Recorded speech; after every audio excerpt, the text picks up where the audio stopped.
Hi friends. Welcome to GSR maths academy. ఈరోజు మనము గణిత శాస్త్ర స్వభావము, విస్తృతి టాపిక్‌లోని పార్ట్ 2 వీడియో గురించి మనం నేర్చుకోబోతున్నాము. ఇందులో మనం ఏం నేర్చుకోబోతున్నాము అంటే, ముందుగా స్వభావం గురించి మనకి ఓల్డ్ టెక్స్ట్ బుక్‌కి, న్యూ టెక్స్ట్ బుక్‌లో ఉన్న తేడాలను గమనిద్దాం ఫస్ట్. ఓకేనా? ఓల్డ్ టెక్స్ట్ బుక్‌లో మనకు స్వభావంలో గణిత విద్యా విలువలు అంటూ ఒక 7 టాపిక్స్ ఇచ్చారండి. ఏంటవి? ప్రయోజన విలువ, క్రమశిక్షణ విలువ, నైతిక విలువ, సాంస్కృతిక విలువ, కళాత్మకత విలువ, సాంఘిక విలువ, మేధా సంపత్తి విలువ. కానీ న్యూ టెక్స్ట్ బుక్‌లో న్యూ టెక్స్ట్ బుక్ అంటే ఏంటి అంటే ఫస్ట్ ఎడిషన్ వచ్చేసరికి 2016లో వచ్చిందండి. దీంట్లో ఇవే మ్యాటర్‌ని మిగతా వేరే పేర్లతో మనకిచ్చాడు. కానీ ఎక్కడ గణిత విలువలు అనే పదాన్ని మాత్రం యూజ్ చేయలేదండి. ఓకేనా? సో, గణిత స్వభావంలో 10 టాపిక్స్ ఇచ్చాడు న్యూ టెక్స్ట్ బుక్ ప్రకారం. ఏంటి? ప్రయోజనము, ఉపజ్ఞత, అమూర్తత్వము, సత్యభావన, తార్కిక ముగింపులు, సరిచూసే స్వభావము, సౌందర్యాలు అండ్ సహవ్యవస్థిత, ఆగమన, నిగమన వివేచన అండ్ గణిత సహసంబంధాలు. ఓకే. ఈ 10 టాపిక్స్ గురించి మనం ఈ వీడియోలో నేర్చుకోబోతున్నాం. లెంత్ దృష్ట్యా నేను ఈ 10 టాపిక్స్ గురించి ఇందులో ఎక్స్‌ప్లెయిన్ చేయట్లేదు. మొదటి 6 టాపిక్స్ అంటే సరిచూసే స్వభావం వరకు మనం ఈ వీడియోలో మనం నేర్చుకున్నాము. మిగతా పార్ట్ మిగతా టాపిక్స్ మిగతా పార్ట్‌లో నేర్చుకుందాం. ఓకేనా? నెక్స్ట్ ఈరోజు ఫస్ట్ టాపిక్ ఏంటి? గణిత శాస్త్ర స్వభావం. దీంట్లో గణితము ప్రయోజనకరమైనది. గణితము ప్రయోజనకమైనది అంటే ఏంటి?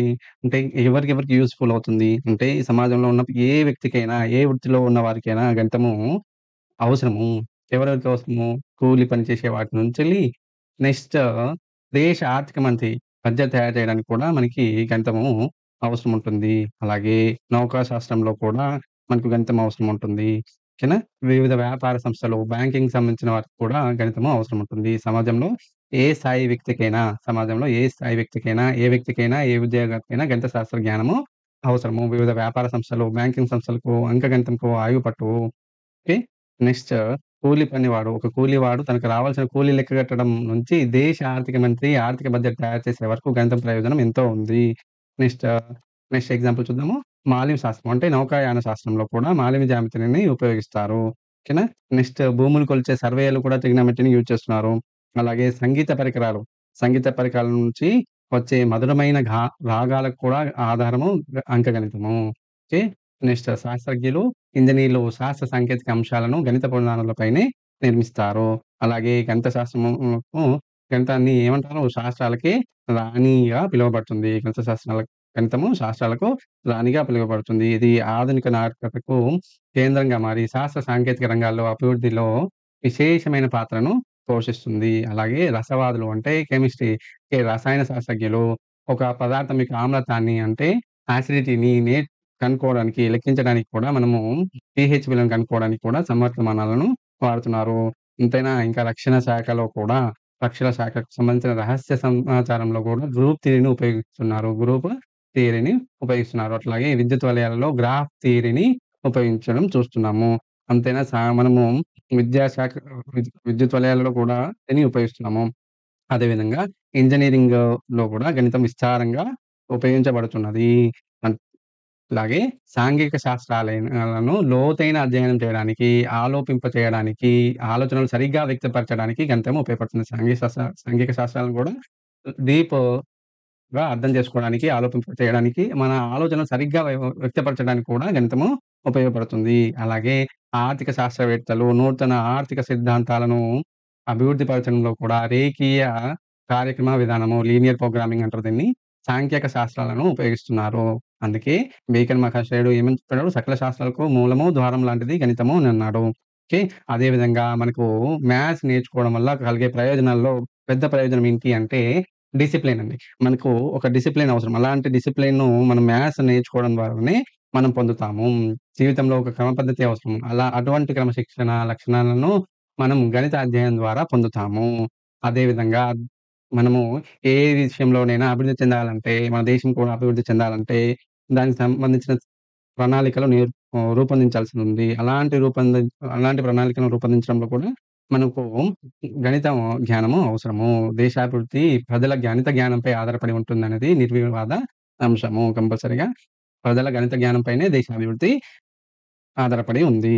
అదేవిధంగా నెపోలియన్ ఏం చెప్పారు? దేశాభివృద్ధిని సాధించగల గణితము మరవరానిది అన్నాడు నెపోలియన్. దేశాభివృద్ధిని సాధించగల గణితము మరవరానిది అని అన్నాడు. అట్లాగే గణితం గురించి గణిత ప్రయోజనాలు దేంట్లో ఉన్నాయి ఇంకా అంటే నక్షత్రాలు, గ్రహాలు కూడా గణిత శాస్త్ర నియమం ప్రకారం నడుస్తాయి. ఓకే. అలాగే గ్రహణాలు ఎప్పుడు ఏర్పడతాయి? ఇలాంటి విషయాలు ముందుగానే చెప్పడానికి కూడా ఇక్కడ గణితం అండి. గణిత జ్ఞాన వినియోగము ప్రధాన అంశము. ఇంతటి గణిత ప్రయోజన విలువ అపారమైనది. కాబట్టి ఉపాధ్యాయులు విద్యార్థుల్లో గణిత అభ్యసనానికి తగిన ప్రేరణను కల్పించి, తద్వారా విద్యార్థులు గణిత ప్రయోజనాన్ని గుర్తించేటట్లుగా చేయవచ్చు. ఓకేనా? గణిత ప్రయోజన విలువ చాలా అపారమైనది కాబట్టి విద్యార్థులు గణితాభ్యాసానికి సరైన మోటివేషన్ కల్పిస్తూ గణిత ఆహ్, ప్రయోజనాన్ని గుర్తించేటట్లుగా చేయాలి. ఓకే. నెక్స్ట్ సెకండ్ పాయింట్ అండి ఉపజ్ఞత. ఉపజ్ఞతను మనం స్పాంటేనియస్‌గా కూడా చెప్పవచ్చు. గణిత స్వభావంలో ముఖ్యమైనది ఉపజ్ఞత. ఓకే.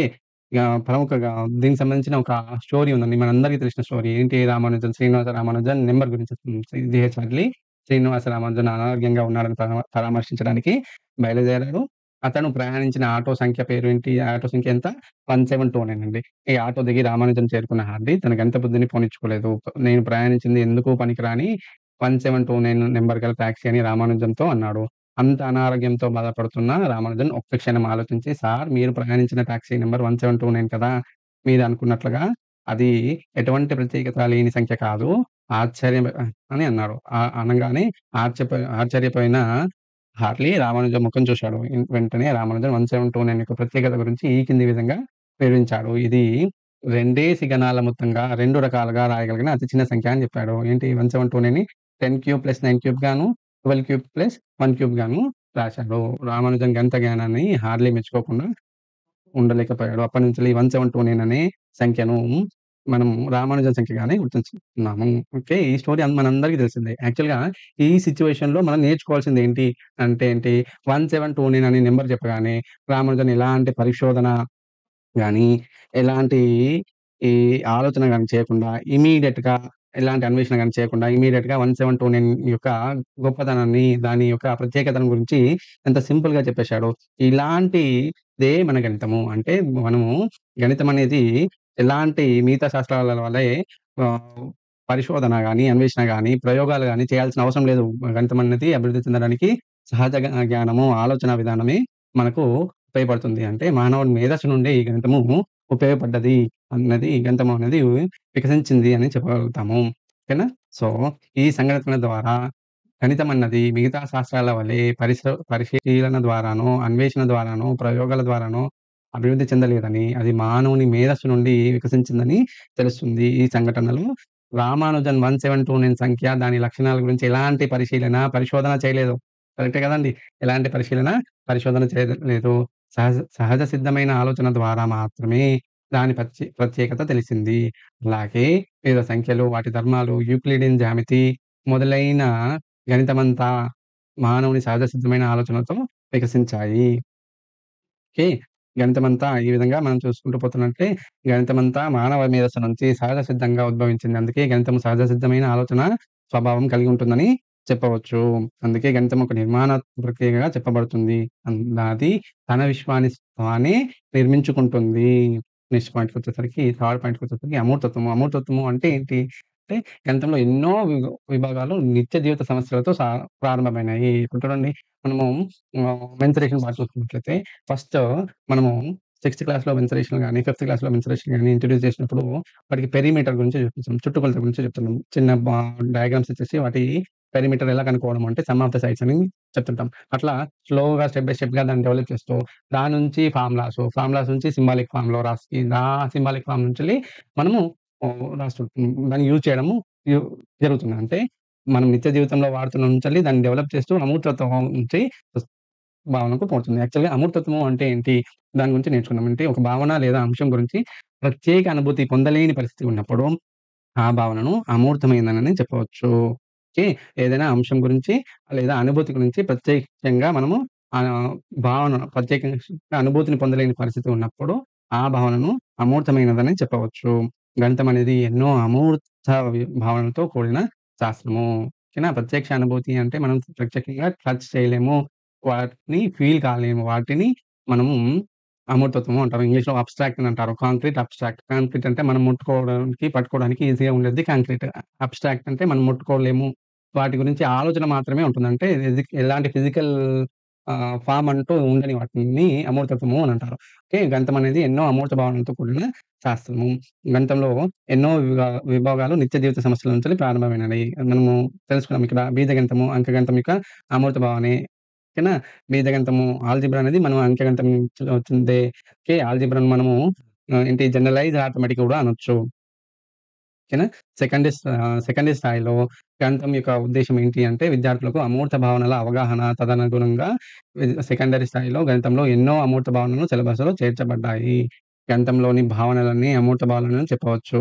అసలు ఈ అమూర్త భావనలను ఎందుకు నేర్చుకోవడం అంటే వీటి వల్ల వచ్చే ప్రయోజనం ఏంటి అంటే గ గణ గణితంలో వివిధ విభాగాల మధ్య సంబంధాన్ని వివరిస్తాయి. ఓకే. అదేవిధంగా ఒక విభాగంలోని తెలిసిన ఫలితాలు సంబంధిత విభాగంలోని సంబంధాలను వివరించగలవు. నెక్స్ట్ ఒక విభాగంలోని సంకేతాలు, పద్ధతులు సంబంధిత విభాగంలోని ఫలితాలను నిరూపించడానికి ఉపయోగించవచ్చు. ఓకే. ఇది గణితంలోని అమూర్తత్వం గురించి మనం నేర్చుకున్నాము. నెక్స్ట్ స్లైడ్‌లో మనము సత్య స్వభావం గురించి నేర్చుకుంటున్నాము. నెక్స్ట్ స్లైడ్‌లో సత్య స్వభావం. గణితమంతా యథార్థతతో కూడుకొని ఉంది. అంటే ఇప్పుడు చూడండి ఒక వాక్యం తీసుకుందాము. 3+3 అనే వాక్యము. ఇది ఎల్లవేళలా సర్వజనులకు అన్ని ప్రాంతాలలో కూడా సత్యమే. అలాగే పైథాగరస్ చెప్పిన సిద్ధాంతము కూడా మొత్తానికి ఎల్లవేళలా సత్యమైనది. ఇలా చెప్పుకుంటూ పోతే గణితమంతా యథార్థతతో కూడుకొని ఉంటుంది. అలాగే ఇందులోని ప్రతి సత్యవాక్యము ఏదో ఒక స్వీకృతంపై ఆధారపడి మాత్రమే సత్యమవుతుంది.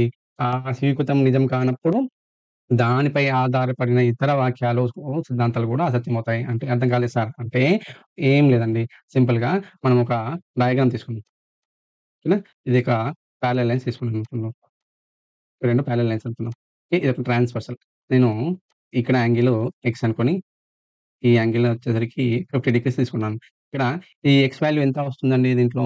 ఎక్స్ వాల్యూ వచ్చేసరికి మనకి 50 వస్తుంది. అంటే ఎందుకు 50 తీసుకుంటున్నామంటే మనకు తెలుసు whenever 2 parallel lines are intersected by the transversal so formed corresponding angles are equal అంటే సాదృశ్య కోణాలు సమానం. దాని నుంచెల్లి మనకి ఈ ఎక్స్ వాల్యూ మనం ఎంత తీసుకున్నాం? 50 డిగ్రీస్ అనేది తీసుకున్నాం. అంటే మనం ఎక్స్ వాల్యూ 50 రావడానికి మనం ఒక ఏంటి స్వీకృతం పైన ఆధారపడి ఉన్నాం. ఏంటి సాదృశ్య కోణాలు సమానము అనే స్వీకృతాన్ని మనం యూజ్ చేస్తున్నాం. ఒకవేళ ఆ స్వీకృతం రాంగ్ అయితే మన ఎక్స్ ఈజ్ ఈక్వల్ టు 50 అనేది కూడా రాంగ్ అవుతుంది.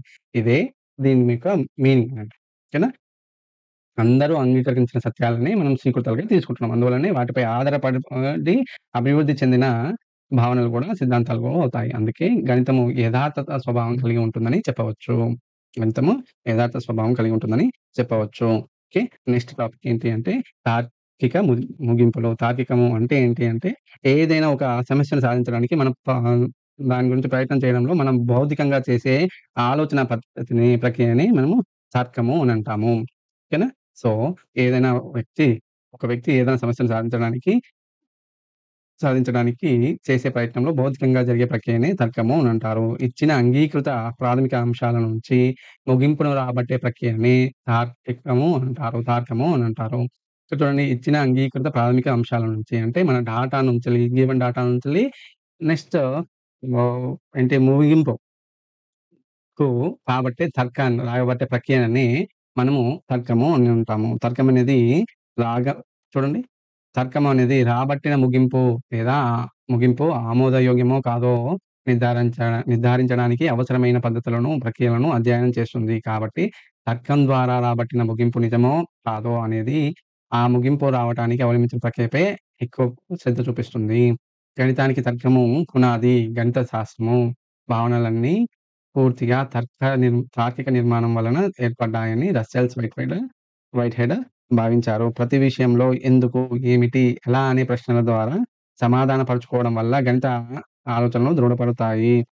ఒకే విషయం నిర్ధారించడానికి తార్కిక ఆలోచనలను అవసరం. అదే గణితము. లాక్ మాటల్లో హేతువాదంలో మానవుని మేధస్సును స్థిరపడే మార్గమే గణితం అంటాము. కాబట్టి గణిత అభ్యాసనంలో తార్కిక ముగింపులు చేయడానికి విద్యార్థులను ప్రోత్సహించాలి. ఓకేనా?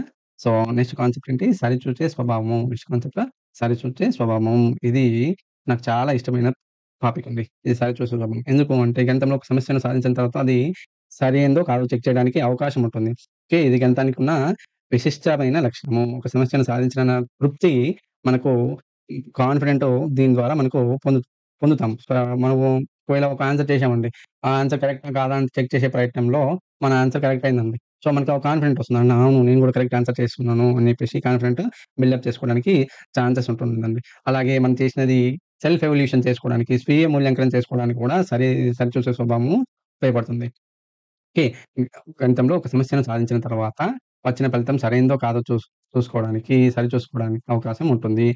అదేవిధంగా ఇది గణితానికి ఉన్న విశిష్టమైన లక్షణము. విద్యార్థులలో ఒక సమస్యను సాధించామనే భావన, సంతృప్తి, ఆత్మస్థైర్యము పొందుతారు. అలాగే ఫలితాలను సరిచూసుకోవడం ద్వారా పిల్లలలో స్వీయ విమర్శ, స్వీయ మూల్యాంకనం చేసుకొని అలవాటు ఏర్పడతాయి. ఓకే. సో, ఈ అలవాట్లు నిత్య జీవితంలో ఒక పనిని చేసినప్పుడు విజయం సాధించినప్పటికీ, అపజయం సాధించినప్పటికీ ఒకే రకంగా స్వీకరించగలుగుతారు. ఓకే. ఇదండి.